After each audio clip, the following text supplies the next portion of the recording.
Alrighty, it is the final day on this project in La Jolla, and we are to the point now where Greg is installing the lights. And when he is done doing that, we can then bury the lines and start with the rocking. But I thought it would be really fun for you to see what this looks like before that happens. So, you can see Greg working here, screwing in. You've got little spotlights, right, Greg? Yeah, on this installation. These were the lights that we thought would be best suited for, highlighting this very intricate installation, but also in a, kind of a low profile way, because it is such a tight space. We don't want the lights to be overpowering. And we want to make sure that we're able to showcase as much of this color and texture as possible. We also, the last time I left you, we had not decided what to do in this very, very narrow space all along the side wall. And we started out just doing little clumps of plants, leaving space in between. And that just, it looked like we ran out of plants.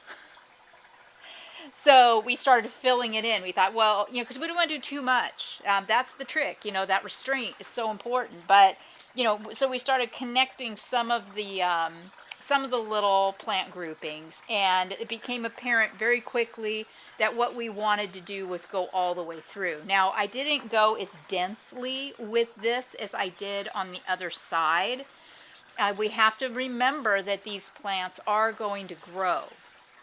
So I was very, very mindful of that. I want this to continue to look really, really good for at least a year to a year and a half until I come back here to do some maintenance, and then I can make adjustments as needed. We got this flagstone path was a really big deal. It took a lot of time, not only to lay this out, but to stabilize all of these individual stones. And Kevin and Nate worked really, really hard on this all week. But we got her done. Greg is also installing some lights back here to showcase the gutters from the inside of the house. Hannah and I and Kevin got these gutters installed yesterday. They went in real quick. They look absolutely spectacular. The client is so thrilled with them that they have requested a third gutter for viewing pleasure from inside the house. So these gutters have drainage holes drilled in the bottom, and they will be irrigated by hand by the client. I suggested once every couple of weeks, with the understanding that he could do more than that if he wanted to. The plants don't care, and these little gutters and all of the root competition and the drains mean that these are going to dry out very quickly, which is fine. But what that means is more frequent water, could be applied, but is absolutely not necessary. So also, this exposure wise, this is perfect for succulents. It's very bright light most of the day with filtered sun. So 100. I mean, these plants are going to love it here. Then Hannah popped in a couple of just little xeriscopic cactus, just for fun. 1, 2, 3. Very simple. These are small, low profile. They won't need any water, but they're delightful. And when the client is out here watering, or just moving through the property, they're just a really fun add-on, just something interesting to kind of help fill in this space, which before was an absolute nothing burger.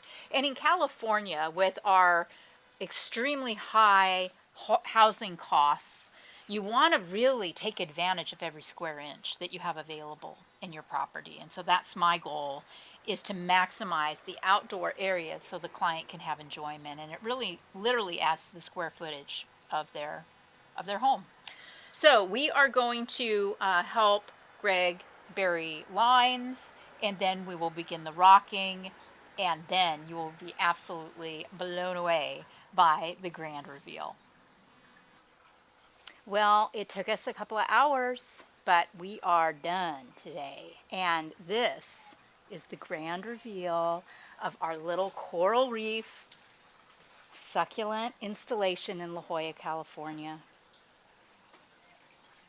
4 days, 5 crew most days, just Hannah and Greg and I today. And we're done. And it is absolutely exquisite. This this client, well, I should say these clients, one was, yeah, bling, bling, bling, and the other was, no, no bling. So I tried to show restraint and minimize the bling, but it's a coral reef, guys. So I felt like it deserved a little bit of splash. So I brought in a couple of different colors of fiberglass, which I got at Southwest Boulder and Stone. I ordered a little package of shells off of Amazon and staged just a few little seashells here and there. Brought in a little bit of jade chip and some little La Paz 5/8 black rock and some black cinders. The rest is just, and the main top coat is the chamois beige. I also sprinkled in some sunburst pebbles. We had some left over from the use around the fountain. And I popped those in too, which gave, again, just, more texture. I was able to pull off a lot of texture without over blinging, I think. So all the little pebble work that I did, I think really goes well. I wanted to give it the sense of the ocean floor. Look at how the sun is just twinkling down on these plants. It's such an incredible little microclimate in here. These things are absolutely going to thrive. We'll be back on Monday to add one more gutter and to adjust the lights. They'll see the lights on tonight and then take some video for us. And then Greg on Monday can do some tweaks, move some things around if needed, adjust, add, delete, whatever needs to happen. This fountain too is just so exquisite. They picked this out themselves, and I just love it. It's so pretty. This was so ugly before we started. Oh, it just made me so sad to look back here. It was black, dirty black cinder with paint speckles all over it. It was wood chips. It was weed fabric poking through. Weeds 2 feet tall. And I mean, look at this. See, less is truly more. Hannah just staged a few sweet little cactus back here in the ground just for funsies. And we've got, these splashy gutters, which are absolutely beautiful viewed from inside.